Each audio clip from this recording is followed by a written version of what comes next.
प्यारे बच्चों, आज हम सभी लोग पढ़ने वाले हैं टेंस। क्या पढ़ेंगे?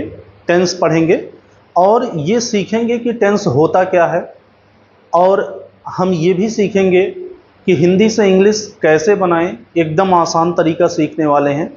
आप सभी लोग ध्यान से सीखिए, एक एक प्रोसेस को समझने की कोशिश करिए।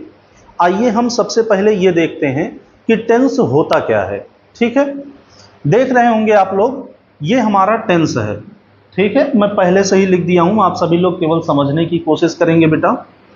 टेंस हमारा जो है, ये ग्रीक वर्ड एक है टेम्पस। ग्रीक वर्ड एक टेम्पस है, जहां से ये लिया गया है। इस टेम्पस का मतलब होता था टाइम। क्या होता था? टाइम होता था। और इसीलिए टाइम के लिए जो टेंस है वो प्रयोग किया जाता है, जिससे हमें ये पता चलता है कि जो हमारा टाइम है बेटा वो तीन है, प्रेजेंट, पास्ट और फ्यूचर, जिसकी वजह से टेंस हमारे तीन बन जाते हैं। पहला है प्रेजेंट टेंस, दूसरा है पास्ट टेंस और तीसरा है फ्यूचर टेंस। समझ में आई बात कि नहीं? आगे देखते हैं कि टेंस ग्रीक शब्द से टेम्पस से लिया गया, जिसका मतलब टाइम होता था। और ये जो टेंस है, tense is the medium of time. Tense is the medium of time, इसकी परिभाषा बन जाती है। कैसे? ये समझते हैं कि जो हमारा टेंस होता है, ये समय बताने का, ये जो टाइम होता है इसी को बताने का मीडियम होता है। मीडियम को हिंदी में कहते हैं माध्यम। क्या होता है? माध्यम होता है। समय बताने के माध्यम को क्या कहते हैं? टेंस कहते हैं। हिंदी में आप कह सकते हैं, इंग्लिश में कह सकते हैं, tense is the medium of time. बात समझ में आ गया होगा आप लोगों को। आगे देखते हैं, ये हमारे जो ये तीन टेंस हैं, इन तीन टेंस के चार भाग होते हैं, 4 पार्ट्स। कितने पार्ट्स होते हैं? 4 पार्ट्स होते हैं, जिसमें पहला इंडेफिनिट आता है, दूसरा कॉन्टिन्यूअस आता है, तीसरा परफेक्ट आता है और चौथा परफेक्ट कॉन्टिन्यूअस आता है। बात समझ में आया?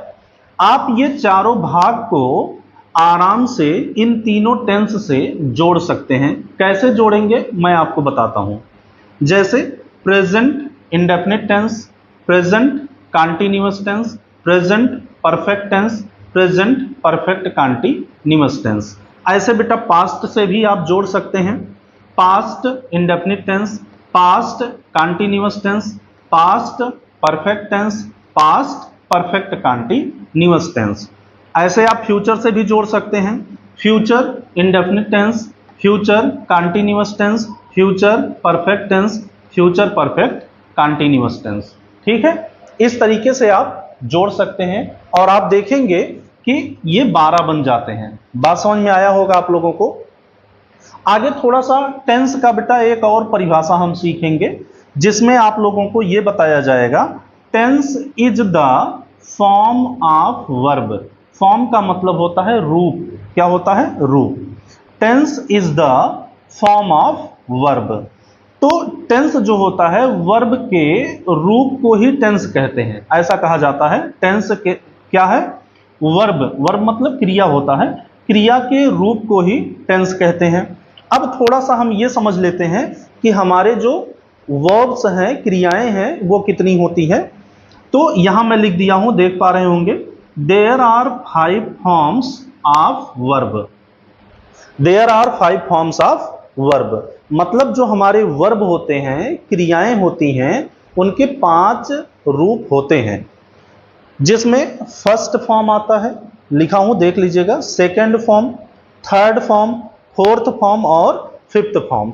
ये 5 फॉर्म होते हैं हमारे वर्ब के, जिसमें बी एक ऐसा वर्ब है जिसके 7 फॉर्म होते हैं। मैं लिख दिया हूं, आप लोग बेटा देख सकते हैं, बी हैज 7 फॉर्म्स।